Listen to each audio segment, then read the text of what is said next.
Bienvenidas al segundo programa de esta quinta temporada de Historias de Poliamor, el podcast de entrevistas a personas en no monogamias consensuadas. Yo soy Mario. Y yo soy Davinia, y empezamos hoy una serie de 2 programas que podríamos bautizar como los programas andaluces, porque da la casualidad de que todas las personas que pasan por los micros vienen de allí. Exacto, es que este agosto me pasé por Málaga y quise aprovechar la oportunidad para hacer una entrevista y volver a ponerles micrófono a las personas que habían pasado ya por el podcast y ver cómo les va la vida.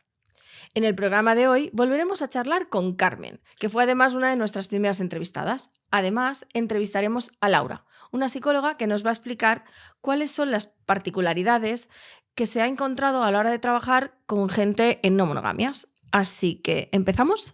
¡Empezamos! Historias de poliamor, no monogamias consensuadas, en primera persona. Pues la voz que acabamos de escuchar es nada más y nada menos que la de Carmen, que muchas recordaréis como una de las primeras invitadas de Historias de Poliamor, más concretamente en el programa número 7. Ha habido muchos cambios en su vida y queríamos que fuera la primera persona con la que volviéramos a charlar aquí. Aquí en esta entrevista en concreto yo no estoy, la entrevista la hace Mario, así que tengo muchas ganas de escuchar qué es lo que nos cuenta. De hecho, es algo que va a ir pasando esta temporada, que en cada programa podréis escuchar de nuevo a una o dos personas que ya han pasado por el podcast. Algunas entrevistas las haré yo mismo, otras las hará Davinia, otras las haremos entre las dos, lo que sea. Porque al final depende un poco de cómo podamos grabarlas, porque tal y como lo estamos haciendo hasta ahora es un proceso muy en plan, voy a ver a no sé quién, voy a coincidir con tal persona, así que voy a buscar si tengo sitio para grabarle. De hecho, yo no he escuchado todavía esta entrevista que ha hecho Mario con Carmen y la voy a descubrir aquí con vosotras. A esta sección la hemos bautizado como reentrevistas. Por ejemplo, así por ponerle un nombre. Así que vamos a escuchar de nuevo a Carmen.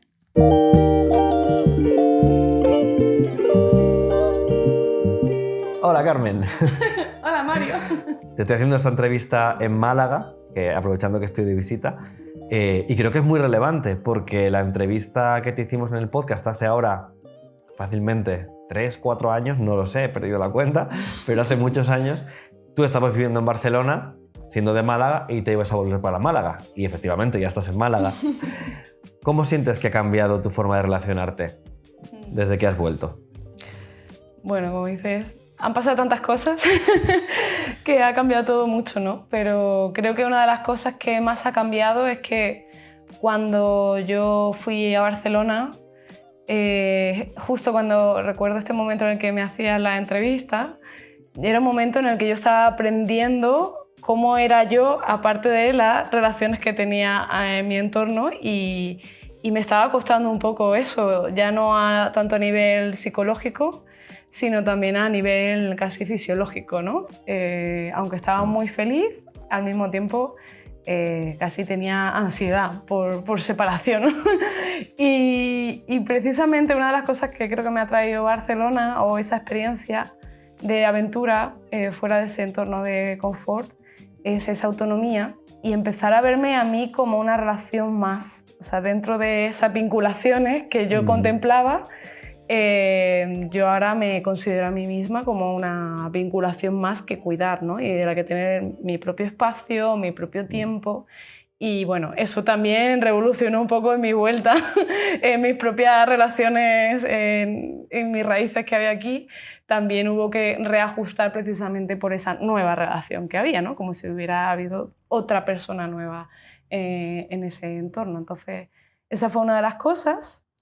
Y luego también mi experiencia en Barcelona me trajo un contacto muy directo con una comunidad preciosa que me ha traído muchísimo amor y que me ha inspirado muchísimo a querer formar una comunidad, o al menos un entorno más abierto, más horizontal, y bueno, darme cuenta también de que parecía que durante muchos años mi idea de poliamor era una idea que la primera persona que encontrara poliamorosa iba a tener las mismas ideas que yo, y sin embargo, después de todo ese tiempo conociendo a gente tan distinta, me he dado cuenta de que dentro del mismo poliamor hay muchísimas diferencias, ¿no? Incluso en mi misma vuelta me di cuenta de las diferencias que yo tenía con las relaciones que ya tenía anteriormente. Entonces se me abrió el mundo, de un mundo que ya me parecía relativamente definido, me di cuenta de que era solo la punta del iceberg.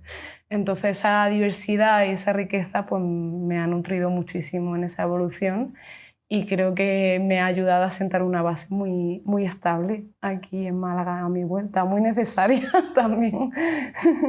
Sí. Claro, has hablado mucho de encontrar espacios, pero también de construir espacios diferentes, no solo las relaciones, pero es que además desde entonces también ha cambiado un poco tu forma de entender dónde vivir. Es decir, en Málaga antes creo que estabas viviendo entre casa de 2 personas con las que te estabas viendo, en Barcelona pasaste a compartir piso, pero ahora en Málaga tienes una cosa que creo que es muy interesante que expliques. Sí, es verdad que es interesante, creo, compartir esto. Precisamente una de las cosas que, como he dicho antes, la diferencia fue que yo planteaba más una red más comunitaria, más horizontal y más abierta. Y me di cuenta de que para mí era muy necesario que ese espacio del hogar, de la casa, que se considera bastante íntimo, pues mi propia casa fuera lo más abierta posible. Hasta el punto de que a día de hoy pues tengo mi propia casa y pretendo o intento que sea un espacio compartido. De hecho, hasta el punto de que tiene su propio nombre. Ese propio nombre se ha votado también democráticamente después de una lluvia de ideas para nombres del hogar y todo. Su nombre es Coral, le llamamos la Coral, el Coral, depende del día, tiene un género u otro.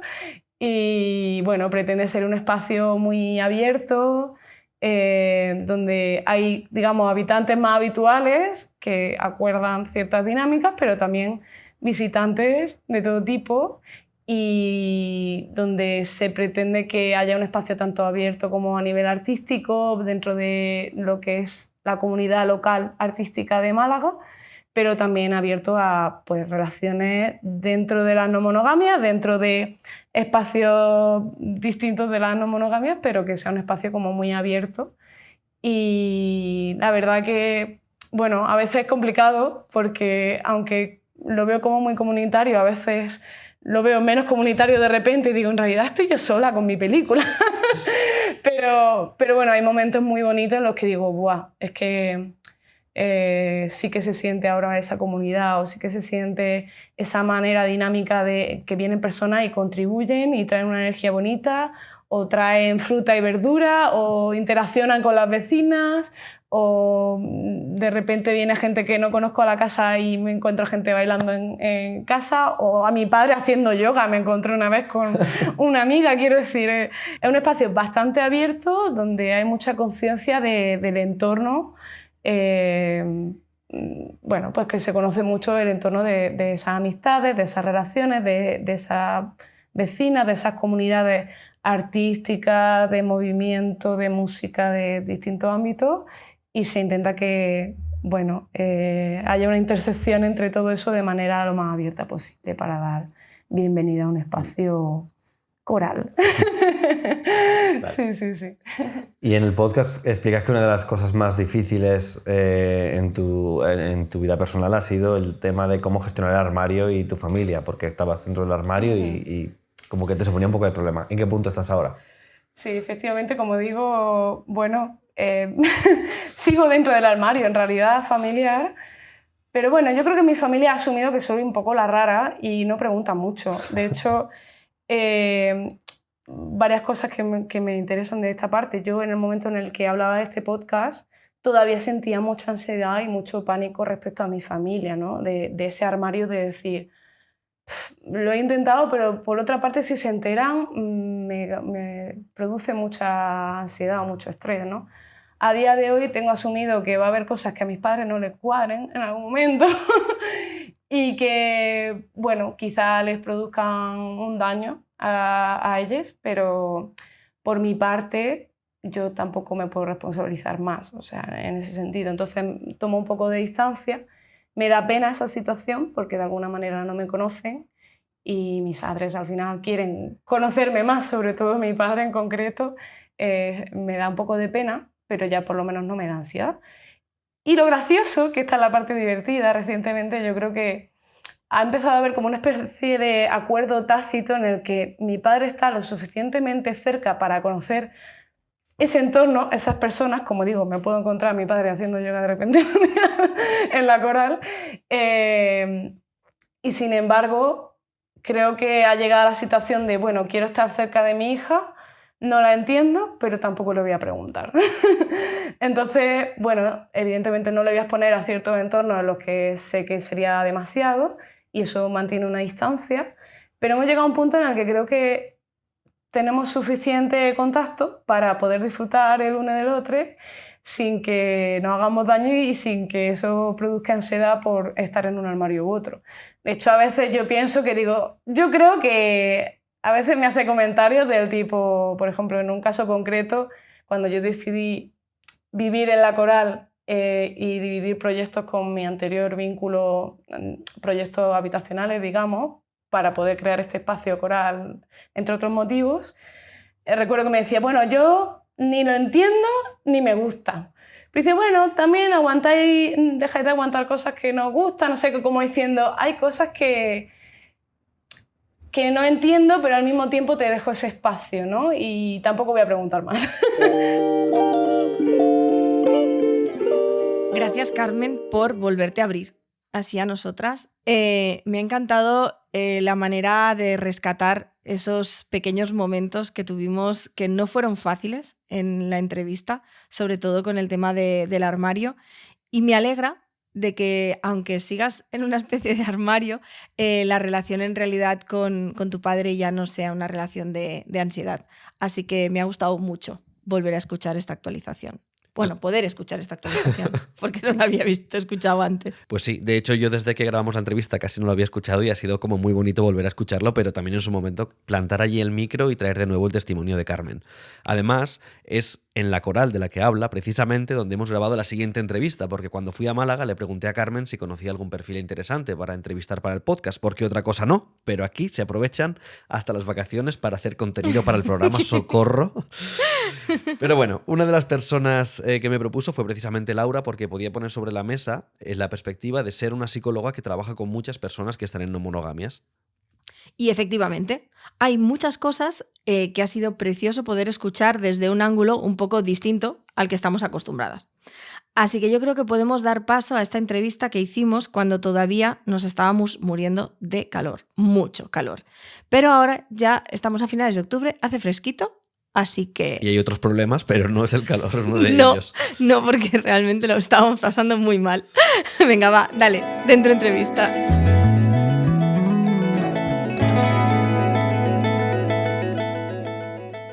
Bueno, pues estamos aquí hoy con Laura. Esta es una entrevista un poco diferente porque normalmente grabamos en persona, ya lo sabéis.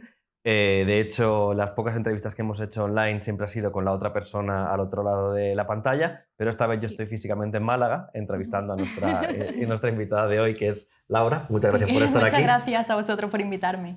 Pero quien está al otro lado de la pantalla es Davinia, así que Sí. es posible que tengamos problemas técnicos porque de hecho... Sí. Aquí con la verdad por delante, ya lo hemos tenido. Ya han sucedido. Hemos empezado a grabar y en lo que ya es una cosa muy histórica en este podcast, lo primero que ha pasado es que se ha ido la luz. Ya hace unos cuantos programas nos pasó que se fue la luz 3 veces. Entonces, Y hemos creo tenido que reempezar otra vez. Sí. Entonces asumo que el problema es que estamos causando apagones. No sé, ¿Los lleváis allí donde vais? no sé qué equipación estamos utilizando, pero aparentemente es demasiado. No, pues ya está. Era eso. También un aviso para la gente que nos escucháis, que si hay alguna cosa rara o que nos solapamos al hablar es porque cuesta un poco tener a la vez el tema de sonido montado para poder escucharnos entre nosotras y a la vez poder grabar. Así que, lo dicho, Laura, gracias por estar aquí. Gracias por volver a empezar esta introducción como si no pasara nada. Y yo creo que podemos empezar de la misma forma que empezamos la primera vez. Claro, hace unos minutos, ¿verdad? Hace unos minutos, que es Sí. preguntándote cómo decides, como psicóloga, centrarte en no monogamias. Sí, pues la verdad que yo creo que confluyeron varias cosas. Al final creo que mucho pues la inquietud personal, ¿no? En que esta realidad estuviese pues presente en terapia, en poder ofrecer una atención especializada, quizá o pues eso como cercana con personas que quieran trabajar temas relacionados con no monogamia. Y luego es verdad que tuve mucha suerte cuando empecé a formarme porque tuve buenos referentes, buenos profesores que nos pudieron dar buenas referencias de libros, que al final la formación en no monogamias mucha es no reglada, es decir, más allá de lo que trabajas en el máster y tal, que se ve muy poquito, mucho es empaparse en libros, en podcasts como el que hacéis vosotros, incluso en acudir a grupos autogestionados donde puedas ir aprendiendo y tal, para poder formarte y trabajar esa mirada y poder atender con esta perspectiva inclusiva. Claro, es que también hablando un poquito de cara a preparar esta entrevista, comentábamos el hecho de que alguna vez nos ha escrito gente que trabaja en el ámbito de la psicología y que nos dice, he empezado a escuchar el podcast porque de repente me ha venido una paciente que, bueno, pues que a explicar qué es no monógame y es como, vale, no sé nada de este mundo, ¿cómo empiezo? Y entonces entiendo que esta es, supongo, una de las mayores dificultades que puede haber. Y algunos pues es lo que nos han dicho, ay, escuché el podcast, pero claro, tiene que haber otras vías y a nosotros también nos interesa un poquito pues, conocer esto también por las psicólogas que nos pueden estar escuchando hoy. Sí, yo creo que al final es eso,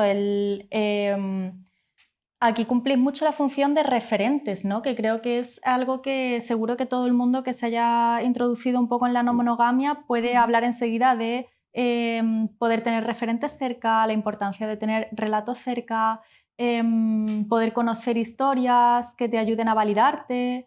Entonces yo creo que esto es muy importante tanto como para personas que se puedan interesar en las no monogamias, poder acercarse a esa realidad y validarse a sí mismo, a sí misma, a sí mismas, como para profesionales, para trabajar mucho la mirada, porque bueno, me parece súper chulo el que os hayan escrito psicólogas y os hayan comentado esa experiencia, ¿no? De me ha venido una persona poliamorosa y quizá han decidido, quizá en lugar de juzgar hacia afuera, que es lo que por desgracia en alguna ocasión han podido sufrir algunas personas, trabajarse su mirada, ampliar esa visión y cuestionarse un poquito pues algunas normas que se asumen socialmente sobre la monogamia. Y está chulísimo, ¿no? Que se hayan podido inspirar en vuestro podcast. Sí, o sea, tampoco nos ha pasado tantísimo, pero sí que es como que nos ha hecho mucha ilusión ver que de repente pues, ha servido también en este sector para alguna persona muy, muy concreta. Porque de hecho conocemos también algunos casos personales de gente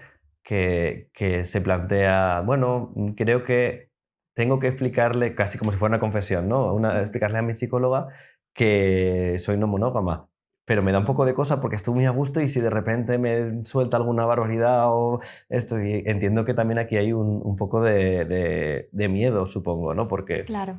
Al final sigue habiendo mucho estigma y evidentemente creo que es difícil estar como completamente impermeabilizados de este estigma que puede haber en las no monogamias. Sí, yo creo que es eso, hay estigma y al final esta monogamia que hay construida socialmente está construida sobre ciertas creencias que validan esa monogamia y que por lo tanto, por desgracia, invalidan la no monogamia. Entonces entiendo que es como una especie de salida del armario dura, bueno, como cualquier salida del armario, ¿no? En cualquier aspecto que se salga de lo normativo, que es como una eterna salida del armario de me llevo genial con esta persona, cuando sepa esto de mí, ¿qué va a pensar? ¿no? Y puede pasar con los vínculos en terapia que la relación terapéutica es el eje que mueve todo el proceso terapéutico, entonces es súper, súper importante poder sentir seguridad a la hora de pues, hablar de tu modelo relacional o tus inquietudes y que la gente que llega a terapia de por sí con cierta inseguridad, porque a lo mejor no valida del todo su modelo relacional o tiene muchas preguntas o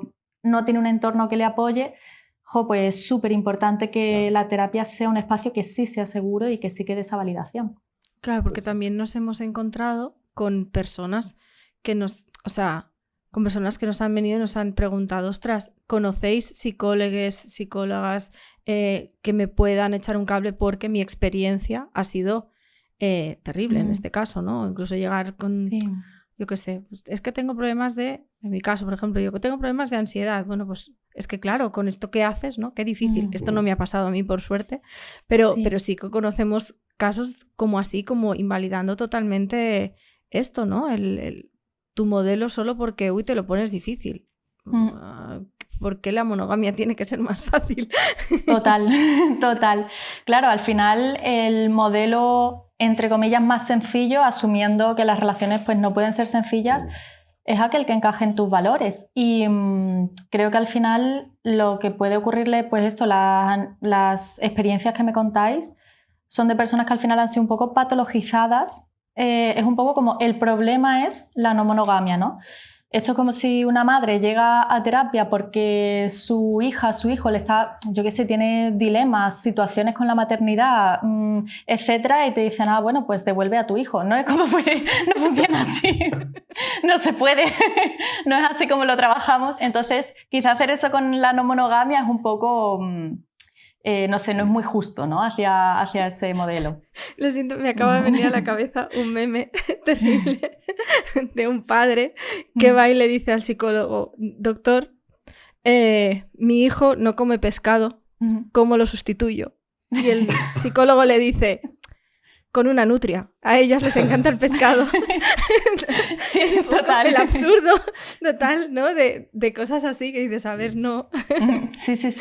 Claro, y es eso al final. En terapia que pase eso es absurdo, pero claro, como la monogamia es como eso, la construcción social aceptada, pues por desgracia ocurre. Yeah. Sí. Aunque también es verdad que eso, igual que hemos encontrado este caso, también hemos visto precisamente algunas de estas personas que dicen, ay, qué miedo, ¿cómo explicar esto a mi psico?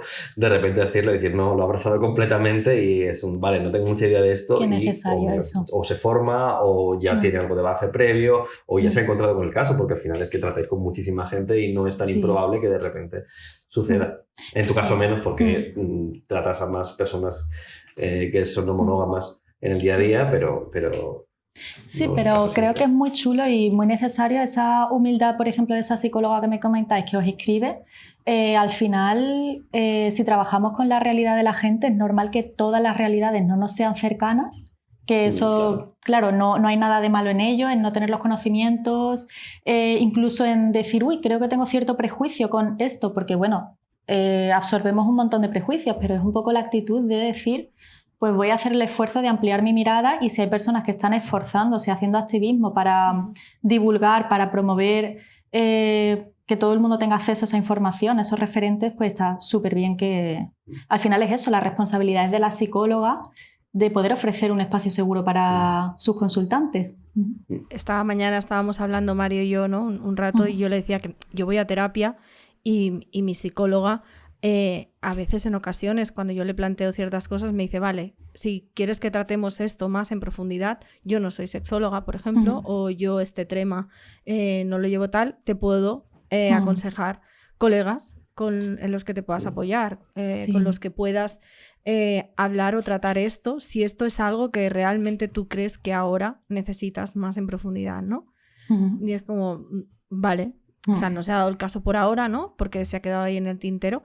Pero creo que también, a mí, cuando te cogen y te dicen, no, yo aquí no llego, me da toda la seguridad del mundo. Total. Sí, una actitud responsable al final de saber dónde llegan tus limitaciones, que no pasa nada por tener limitaciones, todas las tenemos, pero es una actitud responsable hacia tus propias limitaciones, mientras te formas en un tema, mientras...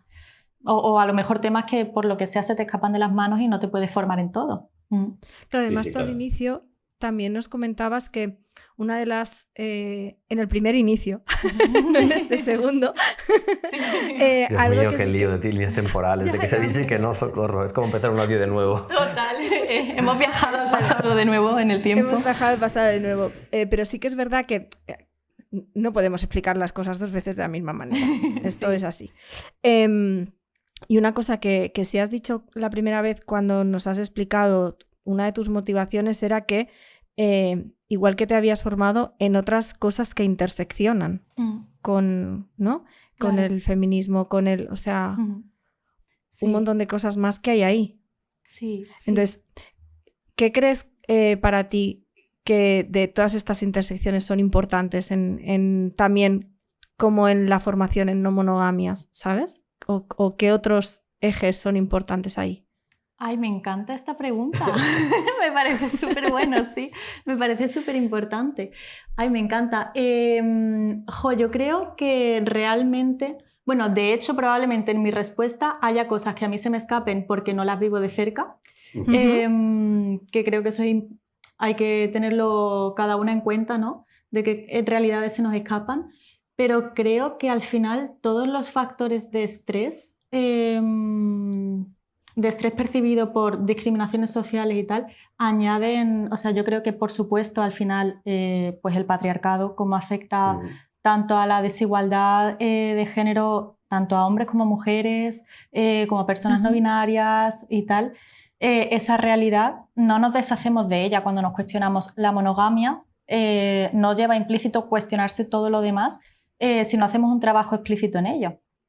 Y yo creo que eso es algo que afecta muchísimo todas las creencias interiorizadas pues machistas, etcétera, que podemos tener. Y yo creo que también muchísimo las circunstancias socioeconómicas. A lo mejor esto es un punto de vista muy subjetivo basado solamente en mi experiencia como terapeuta, pero yo creo que las personas que a lo mejor están atravesando situaciones muy estresantes por cuestiones económicas, por la libertad que tú tienes sobre tu tiempo cuando tienes una circunstancia socioeconómica u otra, que en el tema de la no monogamia enseguida todo el mundo pregunta por el tiempo, ¿no? ¿Cómo puedes ver a un vínculo otro? Si de pronto hay distancia, todos esos son factores añadidos que cuando tienes circunstancias complicadas a nivel socioeconómico yo creo que hay que tenerlo muy en cuenta. Aquí yo creo que también hay dos cosas que interseccionan. Por un lado, está inevitable, o sea, el hecho de que la gente que necesita estar trabajando 12 horas igual tiene menos tiempo para estar planteándose ciertas cosas, pero por otro lado también creo que hay que sumar, quizá en menor medida, pero también está presente el hecho de que cuando se hace esta pregunta es un poco tendenciosa, porque parte de que si estás pasando, de que pases igual, yo qué sé, 5 horas al día con tu pareja, entonces si tienes 2 parejas tienes que pasar 10 horas y si tienes 3 parejas vas a tener que pasar 15. Con lo cual es un poco la lógica tramposa de empezar a entrar a la multiplicación de la pareja desde un punto de vista como casi aritmético cuando no suele ser así, creo. Sí, que o no debería serlo. Claro, que la gente no tiene por qué, al fin y al cabo, cuando la gente... También preguntamos mucho en base al tiempo porque se asume mucho que quizá la prioridad en cuanto a tiempo sean las parejas. Exacto. Claro, y la gente puede sacar tiempo para sus amistades, sus familiares y tal, pero creo que sí que cuando mucha de tu energía y de tu tiempo lo tienes que dedicar quizá pues a trabajos precarios, a circunstancias sociales complicadas o el tema de la vivienda, que tengas ese hándicap ahí, puede ser un estrés añadido. Yo tengo la sensación de que todo suma, ¿no? Por ejemplo, también vienen a terapia personas que a lo mejor en la actualidad no se están vinculando con alguien y pueden tener autoestigma por cualquier circunstancia, sea por capacitismo, sea por ser una persona trans, no binaria, y cuando sufrimos cualquier tipo de discriminación estructural, ese rechazo se puede interiorizar y pensar, bueno, me va a costar más encontrar personas con las que conectar. Yo tengo la sensación, por lo menos lo que yo percibo en terapia, que cuando una persona ya se está sintiendo de esta manera, la no monogamia es otra circunstancia más de otra cosa por la que me salgo de la norma y si quiero relacionarme en base a mis valores, respetando totalmente quién soy como ser humano, pues sentir ese estrés añadido, ¿no? De que pues en el contexto no se encuentran tan fácilmente esa aceptación. Claro, además es que ya no hablamos de tiempo o dinero, a veces es simplemente espacio mental. Sí. Energía, o sea, mental, o sea, tener que llevar todo esto, ¿no? Lo que tú dices, todos estos factores que ya te pesan y encima gestiona tú relacionarte con otras personas cuando a lo mejor no estás pudiendo relacionarte contigo misma en ese momento o con solo relacionarte contigo misma y con tu entorno más inmediato, es decir, mantener unas relaciones laborales, a veces familiares complicadas, a veces pues tus amistades que ya están ahí, es como, bueno, ¿y ahora de dónde saco yo energía propia para gestionar una red de afectos o para gestionar algo más de lo que ya existe? Que tenemos mucho como la costumbre, ¿no? o la idea de que tienen que ser parejas estas redes y al final creo que las personas que llevamos como más tiempo, o mi sensación, tal vez esto es también totalmente subjetivo, mi sensación en mi entorno es que conforme va pasando el tiempo ya no es tanto como esto de multiplicar parejas, sino el crear redes y que a veces parte de esas redes ya existían y simplemente aprendes a cuidarlas de una manera distinta. Sí. Sí, a desjerarquizar pues a eso, a desjerarquizar vínculos y a Ujú. ser más intencional en cómo construyes tu red afectiva. Y claro, eso hay veces que puedes encontrarte con el obstáculo de cómo están siendo tus circunstancias, ¿no? Y que a lo mejor no tienes Ujú. tanta libertad de elección como te gustaría. Ujú. Claro, al final es que creo que es esto, lo que explica Davinia, cómo empezamos planteándonos esto desde o sea, el tema de no monogamias desde un punto de vista de casi la libertad individual o del poder explorar las relaciones con más personas y al menos también mi experiencia es compartida en este sentido, cada vez la pregunta no va tanto hacia aquí, sino el cómo priorizamos dentro de nuestras redes de afecto y por qué tenemos que estar colocando necesariamente a la persona o las personas con las que salgamos por encima de todas las demás solo por el hecho de que tengan la etiqueta de pareja. Total, claro, y al Ujú. final quizá cuestionar tu manera de vincularte, no únicamente tu manera de vincularte con aquellas personas con las que hay sexo o con las que hay una etiqueta de pareja, ¿no? Es al final cuestionarte de qué manera quieres vincularte. Sí. De hecho, igual esto luego me equivoco, pero tengo como un poco, desde que estoy intentando hacer un poquito de énfasis interior en cómo establezco relaciones, como que poco a poco va permeando no solo en mis relaciones, digamos, de uno a uno, de pareja o de amistad, sino que a veces me estoy viendo o sorprendiendo a mí mismo siendo como más amable con gente que no conozco, porque me estoy empezando a plantear todo esto, ¿no? Como intentar desligarte un poquito de este pensamiento hiperindividualista que nos están inculcando y que cuando en el modelo monógamo, pero también en ciertos modelos de no monogamia, cuando conoces a alguien, el individualismo pasa a ser un individualismo de pareja, pero sigue siendo Sí. una forma de individualismo de alguna manera, Total. como de cerrar alrededor de la protección o de la persona, del individuo, o de la pareja, o de las parejas, o de un grupo muy cerrado. Incluso un poco también por las circunstancias sociales en las que vivimos. No recuerdo, no hace mucho leía en algún lugar, ¿no? Que hace años, cuando yo era cría, te faltaba azúcar y tu madre te decía, bájate a la vecina a preguntarle, ¿no? O necesitabas no sé qué y contabas con tus vecinos, con tus tíos que muchas veces vivían cerca, ¿no? Y era como que era mucho más fácil que existiera una comunidad real y que la gente se apoyaba mucho más. Ahora es como, me falta comida y pido un Uber. Total. ¿No? O me falta no sé qué y se lo pido a no sé cuántos. Y lo disfrazamos de comodidad, de inmediatez, Sí. pero las consecuencias de soledad debido a eso también se están viendo ya. Creo que afecta bastante. No quiero jugar la carta de la culpa es del capitalismo, pero la carta de la culpa Pero es del total, capitalismo. 100%. A mí hay personas en terapia y esto me parece de las cosas en las que más atención tenemos que poner. Hay gente que me dice, Laura, esta semana solo he hablado contigo. Y son personas que te juro que digo, es que ojalá, o sea, todo el mundo se beneficiaría de tener una persona como esta persona cerca. O sea, son personas que son muy merecedoras de cariño, afecto, pero ya teletrabajamos, vivimos a solas, ¿no? Como es un problema serio.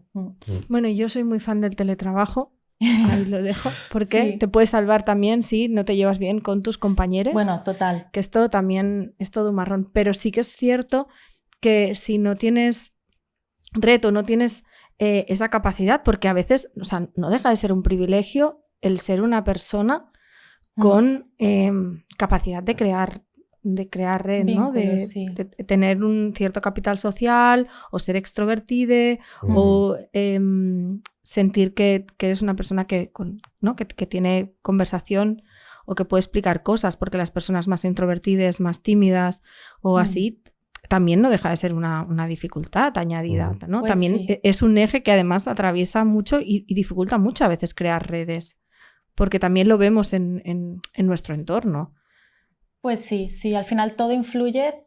Creo que todos los factores estresantes pueden ir sumando. Y también comparto mucho vuestra visión de que al final no se trata de me abro a las no monogamias para pues un poco los prejuicios que existen, ¿no? De que al final es acumular pareja, etc. No, al final es quiero cuestionarme la manera en que me estoy relacionando. La última vez que acudí a una reunión, pues eso, de grupos autogestionados aquí en Málaga y tal, una persona dijo una frase que me encantó, que es cada día creo más que el poliamor es hacerle puchero a las amigas, y me pareció como muy buena. Esa persona estaba citando un libro, por otro lado. ¿Sí? Sí. Pues yo no conozco el libro, pero me lo vais a tener que recomendar. Yo escuché su frase y dije, sí, Sí, 100%. Pues no sé si es una expresión que viene de otro sitio, pero yo por lo menos se lo leí por primera vez a Brigitte Vasallo en Pensamiento monógamo contra poliamoroso, Sí, que habla sí, de eso, sí. de cómo el poliamor no es acostarte con muchas personas, sino que el poliamor es llevarle una olla de caldo o algo así, o un Total. puchero a la vecina cuando está enferma. Total. Sí, de hecho ella tiene ahí como hay un trozo bastante potente en el libro en el que dice, ¿no? Como que las discas, las que estamos en los márgenes, las que tal, precisamente somos las que podemos beneficiarnos más de estas redes, ¿no? Y del pensar distinto y del descentralizar estos cuidados en una sola persona. Cosa que a veces también es como un poco complicado, ¿no? Por ejemplo, por las distancias muchas veces, ¿no? Vivimos en ciudades grandes, no todo el mundo vive en la misma ciudad, cada vez es más complicado el tema de la vivienda, como tú decías. O sea, nosotros nos ponemos a querer crear algo y cada vez nos lo ponen como más difícil, pero a la vez no dejamos de ver ejemplos en los que sí que se construyen. De hecho, la última entrevista que hicimos en la anterior temporada, precisamente también, ¿no? Había esto del vivir conscientemente en comunidad. O sea, es como que a cada traba. Sí, yo creo que podemos encontrar muchos obstáculos porque quizá haya como muchísimas... Es un poco como que si seguimos la corriente, es el ejemplo que tú ponías de ya no le pedimos sal a la vecina, podemos pedir que nos traigan la compra online, ¿no? Entonces, claro, si no te paras a cuestionarte este tipo de cosas, a lo mejor puedes seguir por inercia una forma de socializar que en realidad no es la tuya ni es la que quieres asumir. Y a lo mejor cuando tratas de trabajar eso te puedes encontrar con obstáculos, pero yo creo que es, dentro de que es un trabajazo, yo creo que es un trabajazo agradecido. O sea, al final formar redes que sientas que están alineadas con tus valores y en las que los cuidados prevalezcan y puedas sentir ese acompañamiento ante las dificultades y tal, yo creo que es de las cosas más agradecidas para la salud mental.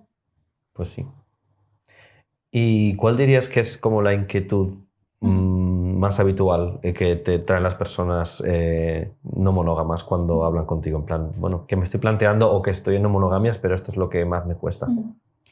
Pues va bastante por etapas y creo que existe muchísima diversidad de perfiles. Hay personas que llevan muchísimo tiempo, personas que quizás se lo están empezando a plantear y quizá también las perspectivas que traen sobre la no monogamia son diferentes, ¿no? Yo me encuentro muchísimo o personas que están justo empezando a abrir la relación y vienen para un acompañamiento, simplemente como un poquito de asesoramiento, apoyo, y muchas veces no hace falta un proceso terapéutico porque de nuevo es que no es nada patológico. O sea, realmente viendo un poco los recursos que tiene ese vínculo y cómo se pueden gestionar, muchas veces que realmente no necesitan una terapia. Un poquito de apoyo, tal, y todo bien. Hay veces que sí que es un proceso más largo porque puedes conectar con otras cosas que más allá de que seas monógama, no monógama, pues son cosas que está bien trabajar y que te pueden dificultar en los vínculos. Y entonces la no monogamia como que te fuerza un poquito a trabajarlo. Y luego también me encuentro personas que llevan muchísimo recorrido.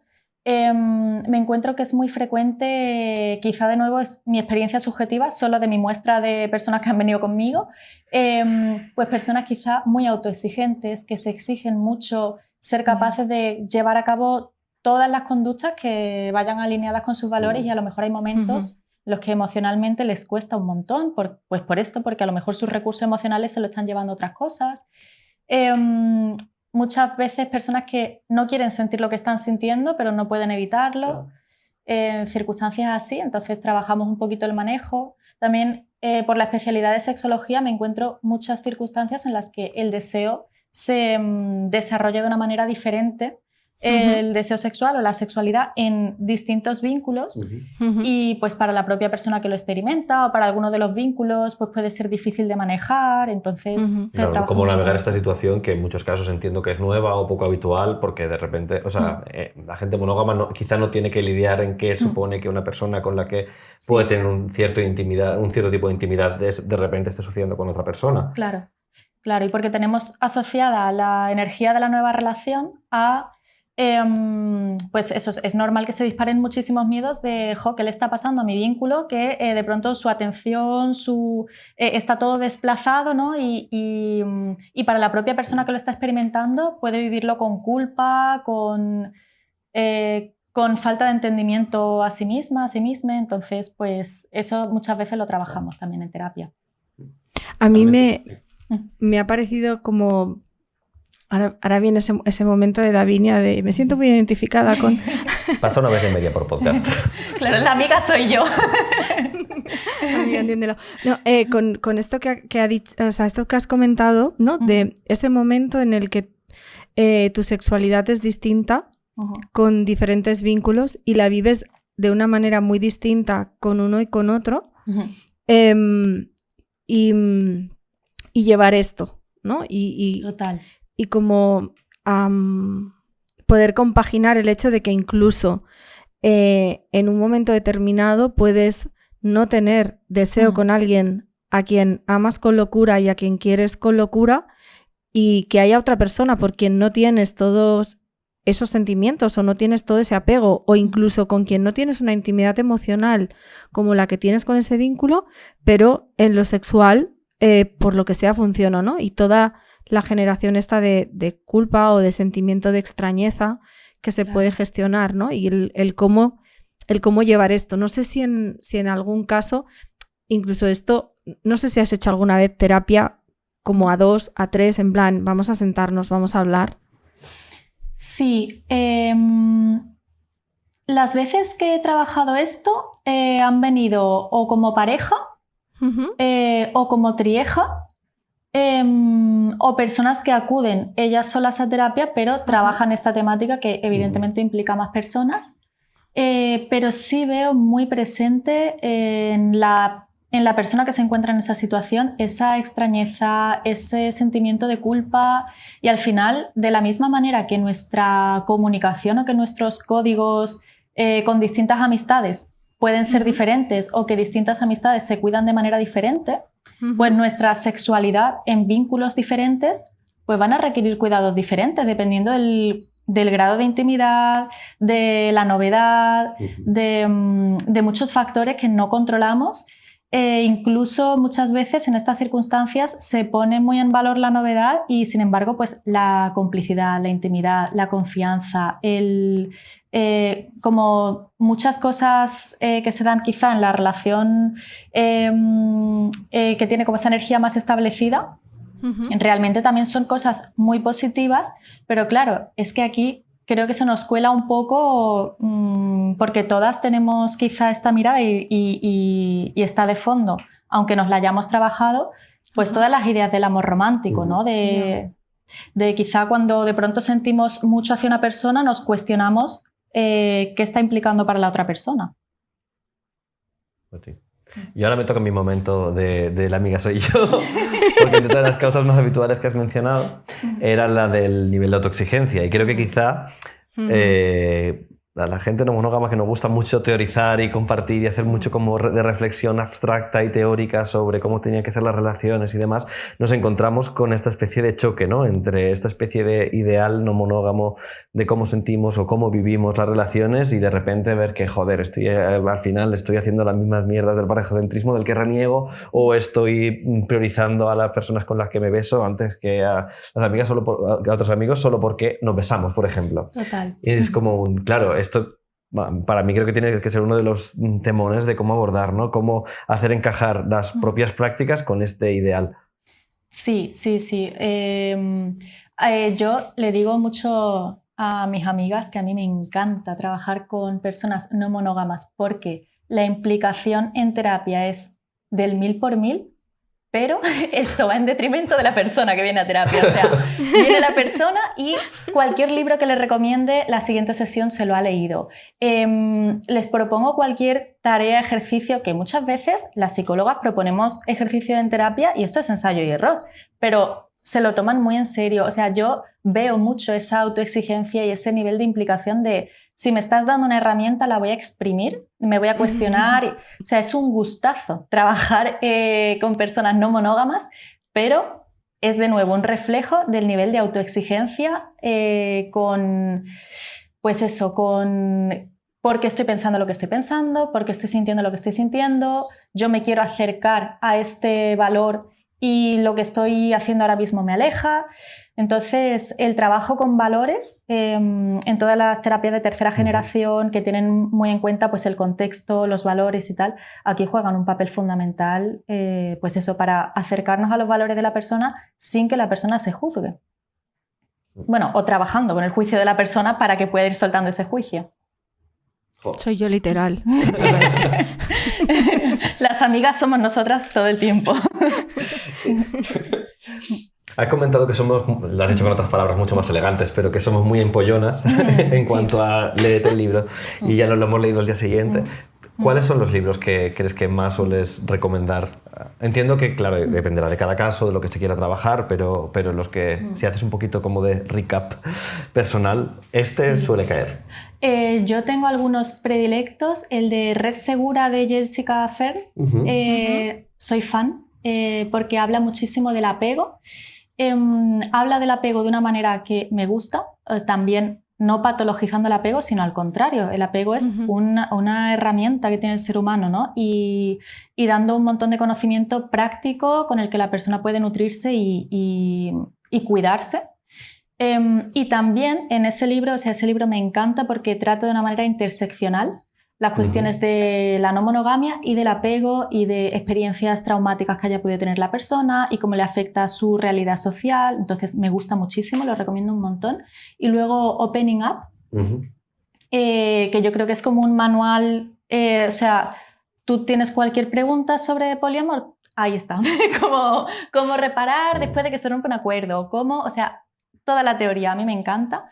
Y luego tengo un montón de libros... Leerse Opening Up de una tirada también tiene mérito, que si no recuerdo mal son unas cuantas páginas. Sí, no me lo leí de una tirada, pero es muy... Pero sí, la gente cuando se lo recomiendo es verdad que lo cogen, sí. Es uno de mis pendientes, como casi todos. Sí, también porque depende muchísimo del formato que prefiere la persona, porque es eso. Hay un montón de recomendaciones. Yo suelo mandar mucho libros, etcétera, pero creo que está súper guay que existan como distintas maneras de absorber información del poliamor, porque eso, tú llegas de trabajar a lo mejor reventada y ahora de pronto tienes que ponerte a trabajarte 20.000 cosas leyendo y a lo mejor no te da la energía, pero quieres poder acercarte a tus valores. Sí. Volvemos una vez más a lo que decíamos al principio, ¿no? De cómo también el tiempo disponible es una herramienta a tener en cuenta o quizá un eje de privilegio relevante a la hora de plantearse el modelo relacional. 100%. Sí, yo creo que incluso algo súper... mi entorno es súper cercano con el tema de la no monogamia, o las personas son no monógamas o son muy cercanas con la no monogamia, no me he encontrado juicios. La verdad que he tenido yo estoy muy orgullosa del entorno que tengo, pero sí que hay personas que están en un entorno pues quizás muy alejado de estas ideas, y de pronto empiezan a tener este cuestionamiento y claro, muchas veces acercarse a esa realidad que existen otros vocabularios, otras ideas, pues creo que al final el entorno yo creo que es un factor súper heavy a la hora de cómo te puedes gestionar dentro de la no monogamia. Sí. Yo creo que a veces esos O sea, entiendo también que tenemos un vocabulario propio muy extenso, que a veces es necesario, pero a veces también creo que actúa un poquito de barrera de intimidante. De repente parece un mundo mucho más complejo de lo que es cuando estás entrando. O igual estoy extrapolando mi experiencia personal y pensar que es todo el mundo, pero mi sensación es wow, de repente hay una cuestión casi de diccionario propio. Hicimos un diccionario. Que empezamos haciendo al principio del programa, en la primera temporada del podcast, no sé si también en la segunda, no me acuerdo ahora. Sí, sí. Pero porque resulta intimidante, porque puede resultar un wow la de etiquetas, la de cosas, la de términos concretos que hay y no conozco ninguno. Sí. Y eso da miedo cuando estás entrando.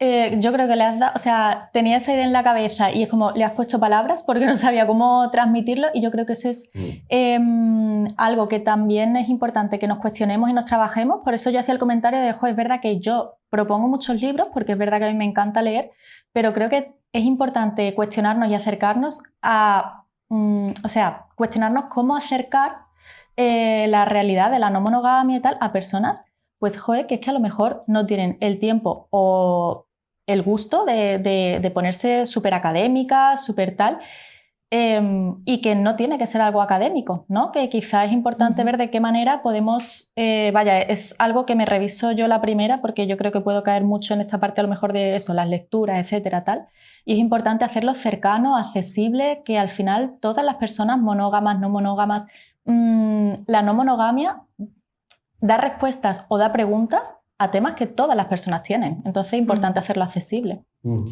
Como persona disléxica a la que le cuesta leer y que no se ha acabado el libro de Jessica Fern y el otro está ahí en la librería y no le tengo ninguna intención.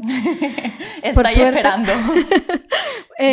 Pero que sí se ha acabado algo maravilloso que es Anarquía Relacional, una novela gráfica. Me encanta. Os tengo que decir que parece un tocho muy gordo, pero en realidad es porque las páginas son muy gordas. Porque hay dibujitos. Sí. Porque tiene dibujitos, porque está bien hecho, es bonito. Pesa y a ti te da la sensación de tú te estás leyendo un tocho y no. O sea, te lo acabas en un viaje en AVE a Madrid. Total, yo ese libro... Entonces, es muy guay. Y es además es muy interseccional. Y sí, sé que Anarquía Relacional suena como algo wow, es... ¿no? Como lo más difícil en una no monogamia, pero yo creo que aún así plantea muchos otros temas y es muy interesante, ni que sea como para sumergirte ahí, ¿sabes? En saber un poco. Y además es un libro que sí que es verdad que también trata un poco de dónde viene esto aquí, en España, en nuestro contexto social, que esto también es algo que a veces se nos pierde en libros muy anglosajones y que me ha parecido muy interesante de esta lectura que sí he hecho.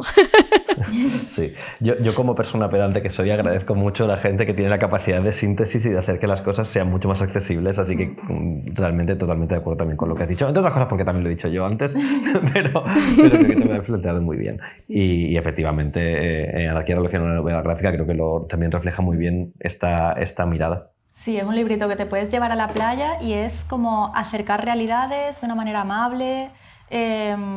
Sí, yo creo que también es una muy buena recomendación para gente que le esté costando leer, pero sí que quiera acercarse, sí, que creo que es importante que haya propuestas. Pues por mi parte no tengo ninguna pregunta más. No sé si Davine tiene alguna cosa más antes de que vayamos despidiendo la entrevista. No, yo creo que no. Normalmente, esto, culpa mía, reunión de producción interna que vais a escuchar la gente que no estoy escuchando desde casa. Normalmente Davine es quien lleva la producción del podcast y por tanto quien se encarga de hablar con las personas entrevistadas. Esta vez, como lo estoy llevando yo la entrevista físicamente, lo estoy haciendo yo y sé qué pasa, que se han olvidado cosas. No pasa nada, estamos en improvisación. Entonces, una de estas cosas en todos los aspectos. Es que acabamos el programa pidiendo a la persona entrevistada que haya seleccionado previamente, cosa que no ha pasado, un fragmento de un texto que le resuene. Como esto no ha sucedido, vamos a despedir el programa. Bueno, te vamos a dar... ¿lo tienes aquí? No lo tengo aquí, pero quizá puedo hacer una recomendación que me gusta mucho. Pero es que hacemos lectura en voz alta. Ay, no, entonces no puede ser viable. Iba a decir, si no hacemos una elipsis breve... No. Lo que vamos a hacer es despedir el programa, fingir como que te lo hemos pedido antes. Perfecto. Y luego lo leemos también cuando lo hagamos tranquilamente. Cuando llegue a casa os lo puedo... Sí. Pues vamos a fingir que no ha pasado nada de esto. Va a quedar grabado y va a salir así, tal cual. Muchísimas gracias, Laura, Pero ha quedado por tu como muy tiempo. bonito que podamos explicar todo este proceso Muy de curro que hay aquí espontáneo, detrás. Y, Sí. más ahora que estamos encabezando el final, ¿sabes? Para que la gente vea todo lo que hacemos Sí. por ahí detrás.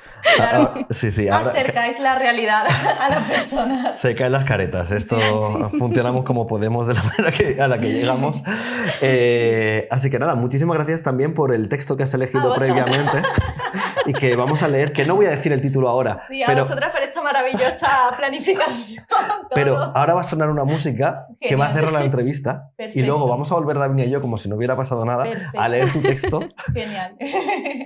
Pues sí. Pues... y a decir que te has tenido que ir corriendo por algún motivo. Nada, yo os lo pasaré después y nada, daros las gracias también a vosotras por hacerme sentir tan cómoda y por contar conmigo para vuestro podcast. Pues a ti, por venir.